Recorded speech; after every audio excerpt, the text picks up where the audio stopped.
Aleluia, agora é a hora da melhor parte, né? Louvado seja Deus. Como a campanha de humilhação e o pregador é surpresa.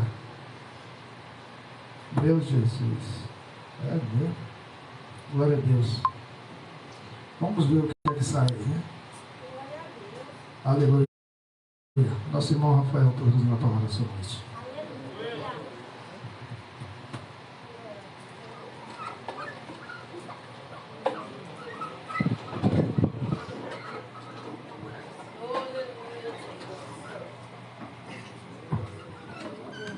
Amém, igreja? Amém, glória a Deus, aleluia.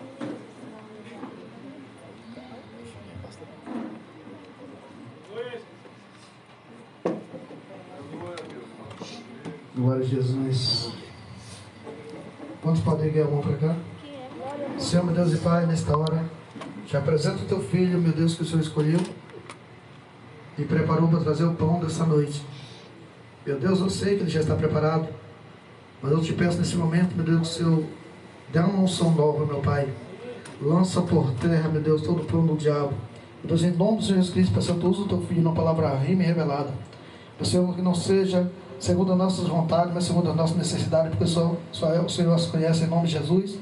Repreende todo roubador da palavra de unção, usa o teu vaso e fala com a tua igreja, em nome de Jesus. A igreja diz: Amém. Amém.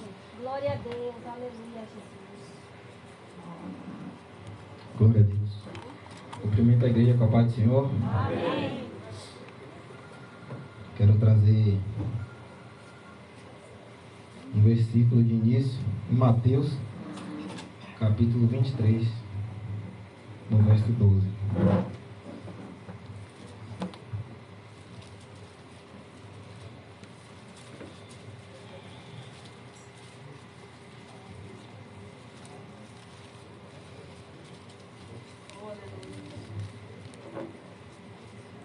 Louvado seja o teu nome.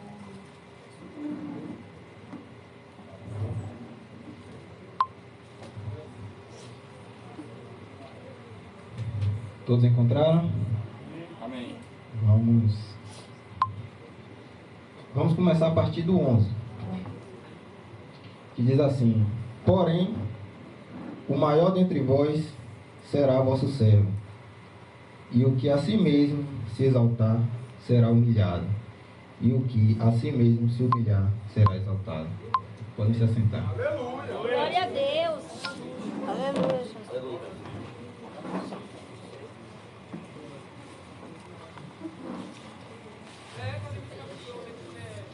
Palavra de Deus, essa palavra, né? Ela é a essência dessa campanha. É o motivo de nós estarmos aqui hoje, com esse propósito, com esses panos de saco. E Deus não quer que essa seja só mais uma campanha que você não recebe a sua bênção. Pelo contrário, Ele quer, a partir de hoje, fazer um divisor de águas. Antes, você estava no Egito. Hoje você vai atravessar o Mar Vermelho e viver uma vida com Deus. Amém? Aleluia. E eu quero explanar a partir de Isaías, capítulo 6. Quem quiser acompanhar. Diz assim: no ano em que morreu o rei Uzias, eu vi ao Senhor assentado sobre um alto e sublime trono, e o seu séquito enchia o templo. Os serafins estavam acima dele, cada um tinha 6 asas. Com 2 cobriam o rosto, com 2 cobriam os pés, e com 2 voavam. E clamavam uns aos outros, dizendo: Santo, Santo, Santo é o Senhor dos exércitos. Toda a terra está cheia da sua glória. E os umbrais das portas se moveram com a voz do que clamava, e a casa se encheu de fumaça.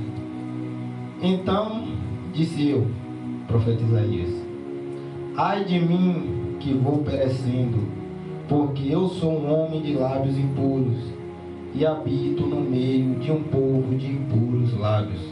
E os meus olhos viram o Rei, o Senhor dos exércitos. Mas um dos serafins voou para mim, trazendo na mão uma brasa viva, que tirara do altar com uma tenaz. E com ela tocou a minha boca e disse: eis que isto tocou os teus lábios, e a tua iniquidade foi tirada, e purificado o teu pecado. Meus irmãos, muitos, pegam trechos isolados da Bíblia, fora de contexto, e contradizem a palavra de Deus. Outros nem isso fazem, outros distorcem completamente. E uma das informações que tem sido distorcida sobre a palavra de Deus é que quem for humilhado vai ser exaltado. E a palavra de Deus não diz dessa forma. A palavra de Deus diz que quem se humilha perante Deus será exaltado por Ele. Porque imagina só, se toda aflição que nós passássemos, se toda humilhação que nós passássemos, mesmo provocado por nós mesmos, nós fôssemos exaltados. Mas não é isso que ocorre. Muitas vezes nós procuramos meios de satisfazer nosso desejo, a vontade da nossa carne, e somos recompensados por isso. Que a palavra diz que o salário do pecado é a morte, mas o dom gratuito de Deus é a vida eterna. Aleluia!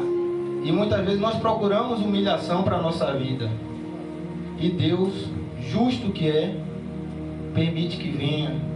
Às vezes Ele até ordena, porque Ele é juiz, e Ele tem que fazer com que a justiça se cumpra. Mas o que Deus quer nos ensinar hoje é que nós não devemos buscar exaltação do ser humano, não, porque o ser humano, a exaltação que ele tem para nós é algo que é momentâneo, é algo que só deixa o nosso coração altivo, mas a exaltação que Deus tem para nós é algo que nos coloca no nosso lugar, humildemente. E eu quero trazer uma descrição aqui sobre os serafins, porque os serafins são uma classe de anjos, Há uma hierarquia, e os serafins são uma classe das mais altas de anjos. E os serafins são perfeitos, os serafins são seres celestiais, e ainda assim eles se humilham diante de Deus. A palavra deixa bem claro que tinham serafins ao redor do trono de Deus, e eles tinham 6 asas. 2 eram para voar. A gente não vai falar dessas 2. 2 eram para cobrir o rosto. Também não vamos falar dessas 2. Mas 2 eram para cobrir os pés. O que é que tem de importante em cobrir os pés? A palavra de Deus, muitas vezes, quando nós estudamos, nós vamos ver que o cobrir os pés representa cobrir o corpo. E os serafins, a descrição de um serafim é um ser que ele reluz, que ele tem luz, que ele tem brilho próprio. E se os serafins, seres perfeitos, que têm brilho próprio, diante de Deus, eles cobrem o seu corpo, dizendo: eu não mereço brilhar aqui onde o Senhor está. Quem somos nós, seres humanos, imperfeitos, soberbos, descendência de Adão, para querer se exaltar ainda acima de Deus? A palavra de Deus, ela nos traz exemplos de como seguir a Cristo. Já foi falado hoje sobre o jovem rico, que ele chega diante de Deus, Jesus encarnado, e pergunta o que é que ele pode fazer para ser salvo. E muitos hoje vêm à igreja querendo realmente saber isso. Quer perguntar ao pastor, quer perguntar ao irmão que aqui está: o que eu posso fazer para ser salvo? E Jesus, nessa noite, vem lhe dizer: nada. Não podemos fazer nada para ser salvo. Como assim? A salvação é pela graça. Não é merecimento, não é o que você vai, que você faz, que você age, que você apalpa, que você puxa, que você agarra. E por mérito, por esforço, você é salvo. Não. Se fosse assim, não precisaríamos de Deus, não precisaríamos do sacrifício de Jesus. A palavra de Deus, no livro de Gênesis, ela fala sobre a criação de tudo. Do planeta Terra, do céu, do mar, dos animais, da vegetação e do ser humano. A palavra Adão, ela significa humanidade. Então, tudo que a Bíblia vai falar sobre Adão no início está se relatando à humanidade. Logo, quando Adão peca, nós herdamos o mesmo preço que ele herdou, porque ele estava nos representando. Então, muitas vezes nós não entendemos por que esse negócio de aceitar Jesus, por que esse negócio de ir à igreja, por que esse negócio de ser crente. Simplesmente porque nós herdamos. Sabe o que é engraçado? É que quando a gente fala de herança, muitos querem herança, porque pensa no lado financeiro. Mas quando a herança é algo ruim, ninguém quer. Porém, a herança, ninguém tira do herdeiro. Ninguém. Só se o herdeiro abrir mão. Então nós, seres humanos, somos herança de Adão. Herdamos uma natureza caída, herdamos pecado, herdamos tudo o que ele deixou para nós. Mas, como eu disse, se abrirmos mão, deixamos a herança de lado. A palavra de Deus fala sobre a vinha de Nabote, que Nabote ele não abriu mão da sua herança, porque a herança, a palavra de Deus fala que era a herança dos seus pais. Ou seja, antes de ser uma herança dele, já era herança do pai, que herdou do avô, bisavô, tataravô. E a gente vê que pela genealogia vai chegar em Abraão, que vai chegar em Deus. Ou seja, a herança que Nabote tinha era uma herança que Deus deu. E ali o rei Acabe, ele vai até Nabote e oferece uma troca, ele não aceita. Oferece uma compra, ele não aceita. Oferece algo melhor, uma vinha maior, já com frutos, bem localizada, mas ele não aceita, ele não troca a sua herança. Por quê? Porque ele sabia que a herança que ele tinha vinha de Deus. Porque naquele momento em que ele renunciasse aquilo ali, ele estava abrindo mão da sua herança. Logo, a herança que Deus te deu é sua. Não abra mão. Mas a herança que Adão deixou para você também é sua. Mas temos uma oportunidade de abrir a mão. Como? A Bíblia fala que Jesus, quando veio aqui nessa terra, ele sofreu, ele padeceu, ele foi açoitado, ele foi humilhado. A pior das humilhações, Jesus passou. Hoje, nada do que nós passemos se compara ao que Jesus Cristo passou por mim e por você. Porque nada do que ele passou ele merecia, não. Todo o castigo, toda a humilhação que Jesus Cristo passou foi por amor. E dessa forma, ele fez uma coisa que ninguém faria. Acabe, ele queria a vinha de Nabote. Era algo agradável aos seus olhos. Mas quem é que quer herdar uma herança de morte? Quem quer herdar uma herança de pecado? Quem quer herdar uma herança de humilhação?